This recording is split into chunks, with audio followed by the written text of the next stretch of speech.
Welcome to A1 TV Telugu news. నేను భువన. Details చూద్దాం. బాపట్ల జిల్లా వేమూరు గ్రామంలో ఎంపీడీఓ ఆఫీస్ ర్యాలీ నిర్వహించి ఎన్టీఆర్, బాబు జగజ్జీవన్ అంబేద్కర్ నివాళులు అర్పించారు.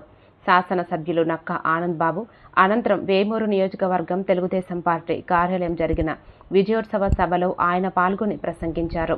దేశం మొత్తం అమరావతికి అండగా నిలిచిన సమయంలో రాష్ట్ర ప్రయోజనాలను పక్కనబెట్టి వైసీపీ ప్రభుత్వం వ్యతిరేకించడం ప్రజల ఆకాంక్షలకు విరుద్ధమని తీవ్రంగా విమర్శించారు.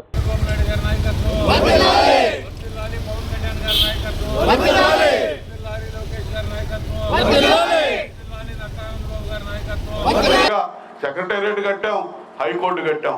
అవన్నీ ఇప్పుడు పరిపాలన సాగుతుంది అక్కడే కదా 10 ఏళ్ల నుంచి.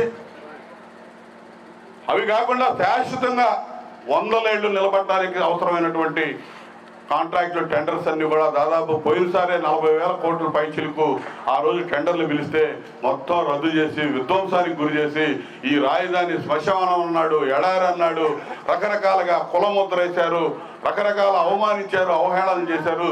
ఆ రైతుల్ని జైళ్లకు పంపించారు, రైతులకి బేడీలేసి నడిపించారు, రోడ్ల మీద రకరకాల ఇబ్బందులు పెట్టి ఒక విధ్వంస రచనకి శ్రీకారం చుట్టి ఎన్ని రకాల ఇబ్బందులు పెట్టాలో అన్ని రకాల ఇబ్బందులు పెట్టాడు జగన్మోహన్ రెడ్డి.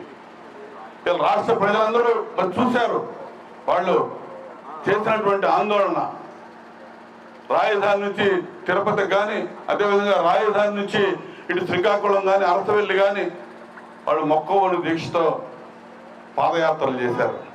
రాష్ట్ర ప్రజలంతా సంఘీభావం తెలియజేశారు. ఆ రోజు రాష్ట్ర విభజన ఈయన చేసిన విచ్ఛిన్నానికి, వాళ్ళు చేస్తున్న పోరాటానికి రాష్ట్ర వ్యాప్తంగా మద్దతు నిలబడ్డారు.